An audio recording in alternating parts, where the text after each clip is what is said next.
Салам достор, каналыма кош келиңиздер. Бүгүн мен сиздерге жумшак жана өтө даамдуу пирожкилерди жасап көрсөтөм. Бизге керектелүүчү азыктар: un, кефир, сметана, жумуртканын сарысы, суумай, туз, сахар жана сода керек болот. Биринчи идишибизге кефирди куюп алабыз.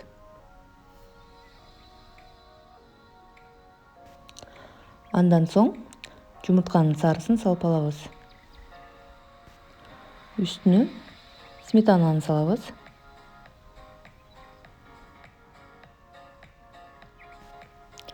Тузду салып алабыз.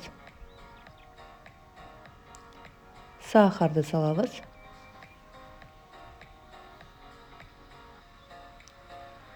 Суумайыбызды салабыз.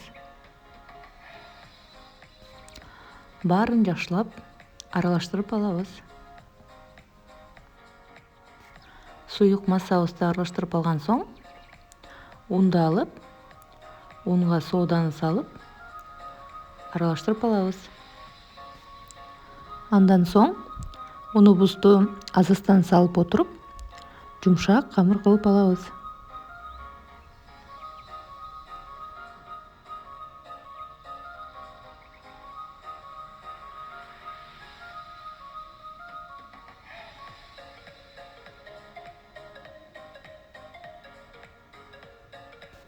Камырыбыз колго жабышпаган жумшак камыр болуп чыкты.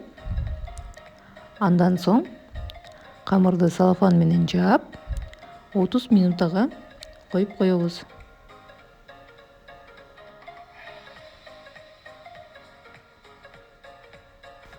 Андан соң пирожкинин начинкасын даярдап алабыз. Биринчи пиязды кууруп алабыз. Ал үчүн сковородкабызга майды куюп, ага пиязды жакшылап кыпкызыл кылып кууруйбуз. Андан соң куурулуп аткан пиязга тузду салабыз.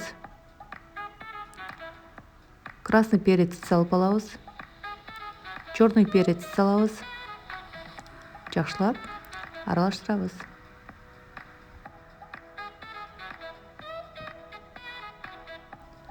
Картошканын пюресин жакшылап эсип алган соң, анын үстүнө кууруп алган пиязыбызды салабыз. Ал экөөнү жакшылап аралаштырып, тузду салабыз. Андан соң черный перецти салабыз. Красный перецти салабыз. Жакшылап начинкабызды баарын аралаштырып алабыз.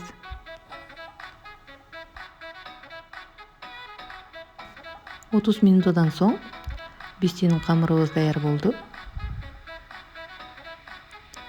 Камырыбызды идиштен алып чыгып,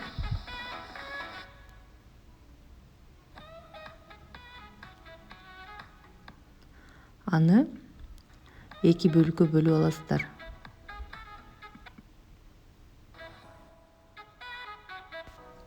Бир бөлүгүн майда-майда кылып бөлүп, ар бирин толуктоп аласыздар.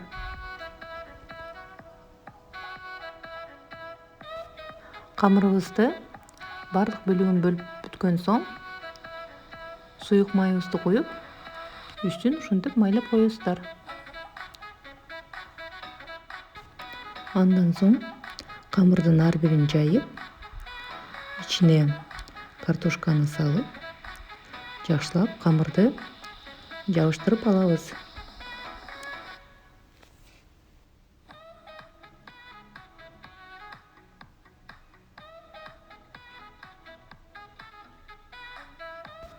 Андан соң майды жакшылап кыстып алып, пирожкини салып, эки жагын жакшылап кызарта кууруп алабыз.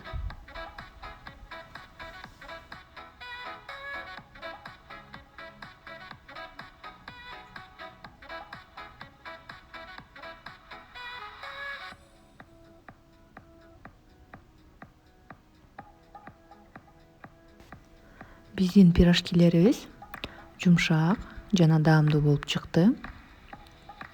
Сиздерге кеңеш берем. Сөзсүз жасап көрүңүздөр. Каналыма жазылып, комментарий жазууну унутпаңыздар.